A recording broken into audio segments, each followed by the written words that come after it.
Bah, tu sais, c'est un peu comme toute technologie. À la base, l'électricité, les gens ils croyaient que ça allait brûler leur maison. Donc tu vois, Ouais. il y a toujours des choses comme ça où quand c'est nouveau, l'être humain a du mal à comprendre le changement, a du mal à comprendre l'évolution. Donc Attends, pause. C'est quoi le Cryomédia? On est une équipe qui vous propose du contenu vidéo respectant 3 piliers: le débat, l'ouverture d'esprit et la pluralité des opinions. Notre but, faire réfléchir et permettre la libre circulation des idées. Bonne vidéo. Salut à tous, on se retrouve pour une nouvelle interview business. Je suis aujourd'hui en Suisse, à Lausanne, avec Gauthier Villa. Salut Gauthier, salut, au plaisir d'être là. grand plaisir de t'accueillir. On est là pour parler de crypto-monnaie, qui est une passion que tu as développée et tu as beaucoup creusé le sujet. Moi, je le dis pour la chaîne, mais je ne suis pas du tout expert et je pense que c'est même encore plus intéressant du coup qu'on fasse un petit panorama un peu de tout ce que ça implique aujourd'hui. On sait qu'il y avait une grosse flambée du Bitcoin il y a 3-4 ans et qu'aujourd'hui c'est vraiment en train de revenir, notamment avec le Covid. On en est où avec les crypto-monnaies là, en ce moment? Bah, c'est vrai qu'actuellement, je pense que tout le monde a pu le voir et qu'en ce moment, bah, les crypto-monnaies sont vraiment en train d'exploser, en train de prendre beaucoup d'ampleur. Après, il y a surtout aussi la technologie. Il y a beaucoup de choses qui se développent autour, pas que seulement par rapport au monde de la finance. Et en fait, il y a vraiment un monde qui est en train de se créer, plus ou moins un nouveau monde, on peut dire d'une manière ou d'une autre. Je pense que la puissance, la révolution que va amener la blockchain sera beaucoup plus importante que ce que Internet a pu apporter. Donc, fondamentalement, c'est vrai qu'avec le Covid et ce qui se passe par rapport à l'économie mondiale et dans certains pays, par exemple, je ne sais pas si je prends le Venezuela ou même la Turquie en ce moment, qui a beaucoup de problèmes, on voit clairement que les monnaies dévaluent énormément et qu'il y a, voilà, même aux États-Unis, il y a beaucoup de billets qui sont imprimés, ce genre de choses. Donc, en fait, c'est là où les crypto-monnaies en fait, prennent une place d'une manière ou d'une autre pour résoudre pas mal de ces problèmes qu'on voit actuellement dans le monde, en fait. Je comprends, mais on parle effectivement beaucoup de crypto-monnaie, mais peut-être pas assez de la technologie qu'il y a derrière. Ça fonctionne comment en fait?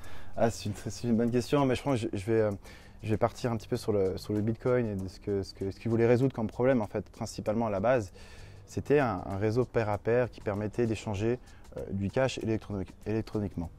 Donc, c'est-à-dire qu'à la base, pour échanger de l'argent sur Internet, vous allez passer par une banque ou bien par une institution qui va dire, voilà, par exemple, moi j'ai 100 $, toi tu as, je sais pas, aussi 100 $, je t'envoie 10 $.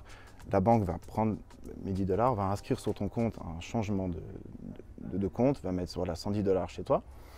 Et en fait, ce que le Bitcoin voulait résoudre, c'est un peu cette copie d'information. Parce qu'au final, qu'est-ce qui se passe? C'est quelqu'un qui prend l'information et qui la copie. Et ce que le créateur du Bitcoin voulait surtout résoudre, c'était ce problème, ce qu'on appelle le problème de la double dépense. C'est-à-dire qu'en fait, quand tu envoies de l'argent, en fait, là, ce qu'il voulait faire, c'est que tu envoies vraiment l'information. Et tu ne peux pas doubler cette information ou juste faire un copier-coller. Donc, c'était vraiment une des premières missions qu'il voulait résoudre. Et aussi le fait, tout simplement, qu'on puisse échanger sur Internet sans un tiers de confiance et sans qu'il y ait une personne qui vérifie cette transaction-là. Et c'est ça, en fait, qu'il a réussi à faire. Voilà, au bout de 10 ans, le Bitcoin existe. On peut voir ce qui s'est passé il y a 10 ans, on peut voir les transactions qui ont été élaborées. Et c'est un peu ça qui fait que voilà, c'est un proof of concept qui a bien marché, mais que ça permet d'ouvrir plein d'autres portes, en fait, parce qu'on a réussi à créer un réseau de confiance sur Internet qui permet d'échanger de la valeur. Donc en fait, l'objectif c'était de pouvoir supprimer l'intermédiaire comme la banque pour que les individus entre eux puissent échanger sans avoir d'institution derrière. Exactement. Et donc du coup, sur quoi repose la confiance de cette monnaie? Sur le fait que beaucoup de gens l'utilisent? En fait, la confiance, au lieu qu'elle se repose sur un point central comme on l'a actuellement, c'est-à-dire on a confiance en une institution, on a confiance en une personne, même intermédiaire, hein. Ça peut être Amazon, hein, vous avez confiance en Amazon parce que c'est lui qui va gérer ce qui va se passer. Et là, la grosse différence, c'est que ça se base sur des maths et sur de l'encryption et sur de la puissance de calcul, en fait. Et c'est ça la grosse différence, c'est que ça permet de décentraliser le pouvoir qui est à la base sur un point central, en fait. Donc en fait, le créateur du Bitcoin ou ceux qui sont derrière n'ont pas de contrôle sur les échanges et ne peuvent pas influer dessus en fait. Non, ils peuvent pas influer dessus. Ils peuvent d'une manière ou d'une autre allouer moins de puissance, ce qui pourrait peut-être mettre en danger la sécurité du réseau. Mais actuellement, en fait, le réseau il a été construit d'une certaine manière où en fait, ce sera toujours intéressant d'amener cette sécurité en plus. Et si tu veux, vu que c'est assez communautaire, et tout est construit d'une certaine manière pour que tout fonctionne dans le temps. Et c'est le cas actuellement, hein. Ça fait voilà, presque 11 ans que le Bitcoin existe et que tout marche. Et ce qui est intéressant, c'est que ce réseau, il marche 24 heures sur 24. C'est-à-dire que quand on lance pas comme le banquier qui ouais, a ou des même, horaires. même Google, on a vu que Google a pu avoir des pannes de réseau, c'est-à-dire que du jour au lendemain, Google ne peut plus fonctionner. Tandis que le Bitcoin, il n'a jamais eu de panne, il a toujours marché, il a toujours fonctionné. C'est ça qui est vraiment magique dans cette invention-là, en fait. Je comprends bien. Et donc, du coup, la révolution des crypto-monnaies auxquelles on est en train d'assister, est-ce que ça va un peu mettre à mal la souveraineté des pays? Est-ce que du coup, on va pouvoir contrecarrer les décisions françaises, anglaises, américaines, turques, des gouvernements, justement grâce à la monnaie? Je pense que moi, ce que je pense que ça va faire, c'est que ça va ramener de la confiance là où les choses n'étaient pas forcément transparentes. Et ça pourra mettre à jour peut-être des choses qui étaient corrompues ou des choses qui n'étaient pas claires pour tous. Et c'est ça que ça pourrait amener dans le temps, en fait. C'est une certaine transparence. Parce que ce qui est intéressant avec la blockchain, surtout, c'est que c'est un protocole qui est basé sur des maths et sur des calculs. Et du coup, tout ce que vous voyez est là et existe vraiment. Et on ne peut pas forcément tricher. Et je pense que ça va permettre justement aux gens de pouvoir peut-être retrouver confiance à travers la création d'un nouveau monde, en fait, d'une manière ou d'une autre. Je comprends. Et on parle beaucoup de Bitcoin, on parle aussi un peu d'Ethereum. Ouais. Moi, je ne connais pas très bien les autres cryptos. Quelles sont les différences entre les différentes crypto-monnaies? Pourquoi il y en a autant? Parce qu'en fait, ils ont tous voulu créer à chaque fois quelque chose de nouveau, résoudre des problèmes. Parce que c'est vrai qu'actuellement, par exemple, le Bitcoin, il y a un gros souci, en fait. C'est que les frais de transaction sont très élevés, la consommation d'énergie est assez importante. C'est-à-dire, pour échanger un Bitcoin, ça va consommer une quantité vraiment assez impressionnante. Et c'est là où, en fait, ils essayent de créer des nouvelles technologies pour rajouter des choses sur ce qui a été créé de base. Par exemple, si je prends Ethereum, ce qui est intéressant, c'est que vous pouvez, par exemple, créer des applications.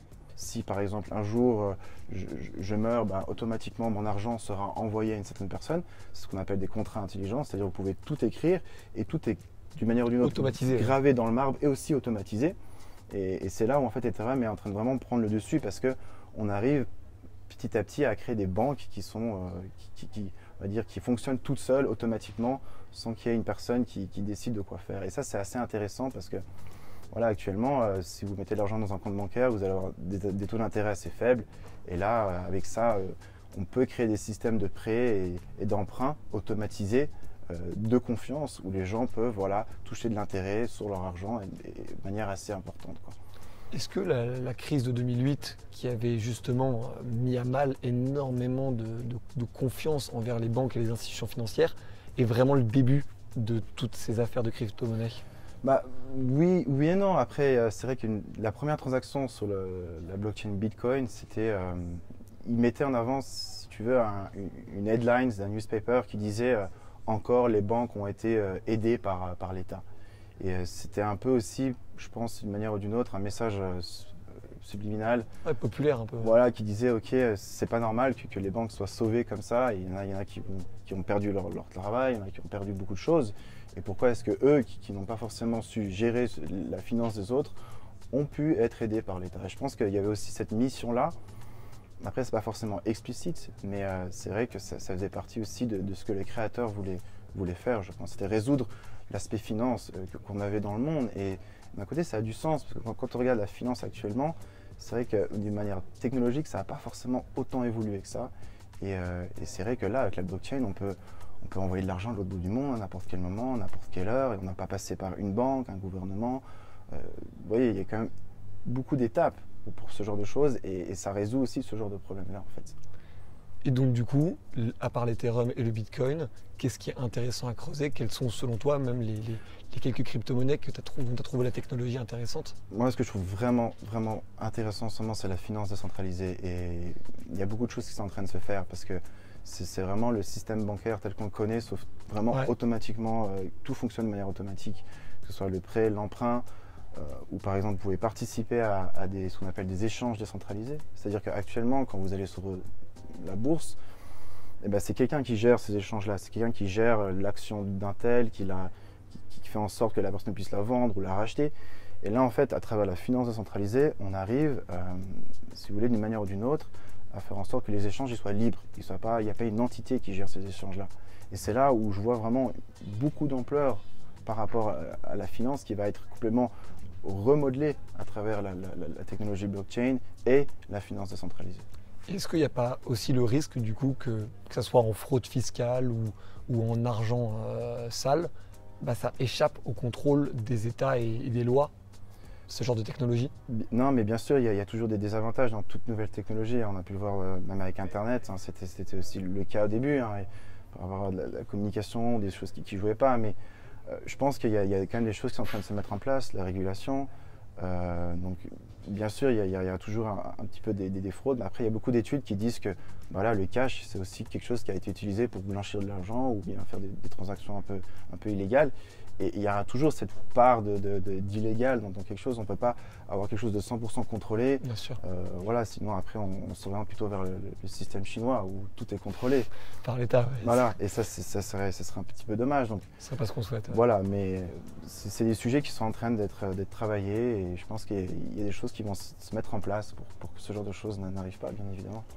Et moi, je te le dis en discutant avec quelques personnes, très peu de gens ont l'air de bien saisir et comprendre tout ce que sont les crypto-monnaies.